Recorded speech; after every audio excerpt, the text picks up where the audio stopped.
And a warning, this next report contains details of suicide and self-harm.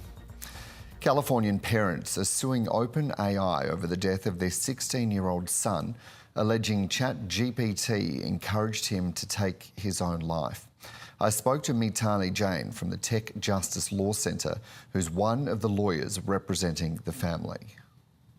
Our case is premised on a fairly straightforward proposition. OpenAI and Sam Altman personally prematurely put a defective product onto the market that was not yet demonstrably safe, and did so with knowledge of the risks that were inherent in ChatGPT 4.0, a chatbot, and with Sam Altman personally overruling calls from within his company to make sure that the product was safe. So ultimately, OpenAI chose profit over user safety and well-being, and those risks that were inherent in ChatGPT 4.0 did manifest and ended up causing our client's son, Adam Rain, to take his own life in April of this year.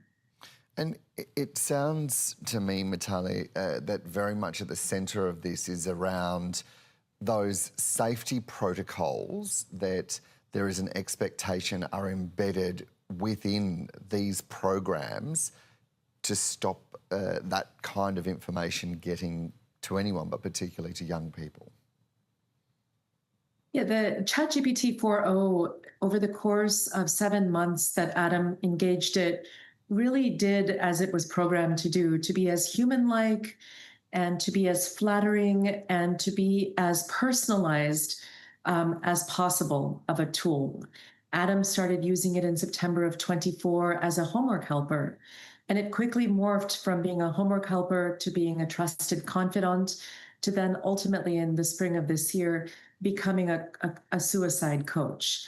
And although Adam explicitly mentioned the word suicide over 200 times, at no point did ChatGPT shut down the conversation or escalate it to the appropriate guardians, his parents, or to crisis counseling resources. In fact, it just carried on and engaged with him. And indeed, over that same period, ChatGPT itself mentioned the word suicide over 1,200 times. So the safety protocols absolutely failed. And, as well, the design features that were built into the product at the level of development were such that the human-like tendency of the chatbot were inevitable. This product ingratiated itself onto Adam's life and became a wedge between him and his in real life network of family and friends. What occurred was entirely foreseeable because the risks of programming a tech product to be as human-like as possible are pretty obvious. They're self-evident. And in fact, that's what's played out. People, I think, like Adam, they lose a sense of the distinction between fact and fiction, what's real, what's not real.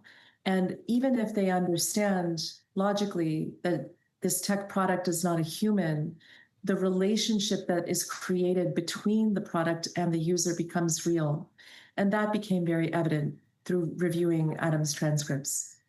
There's been a statement, Mitali, put out from OpenAI where they have acknowledged recent heartbreaking cases, in their words, of people using ChatGPT.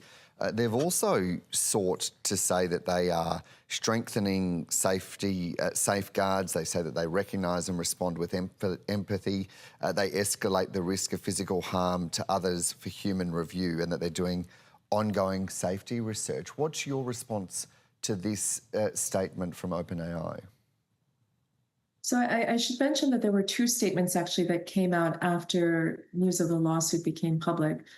In one statement, OpenAI made a stunning admission that, in fact, its ChatGPT model 4.0 was intended for short conversations, that the longer the conversation lasts, the more likely its safety system is to degrade. And so, to me, that sounds like an admission that their system failed. It's failed the basic protocols of trying to protect users in moments of crisis. After that, they published a blog post in which they mentioned the various things that you've just referenced. Ultimately, though, there's nobody monitoring OpenAI to do these things. These are not promises, nor is there external oversight. We cannot continue to allow tech companies to police themselves, because just as easily as they roll out protections, they can roll them back. And we've seen this. We've seen this playbook occur time and time again with various tech companies. It sounds like you're calling there for a real rethink on what many would call a self-monitoring regime by these tech companies. Is that part of the aim and the work of the Tech Justice Law Project? Absolutely. We are involved in strategic litigation so that we can better advance advocacy, not just for the families who've been harmed, but also to bring about more durable solutions in the sphere, so that we can have lawmakers actually pass legislation that is meaningful and durable, so that we can have regulators come in and enforce existing laws.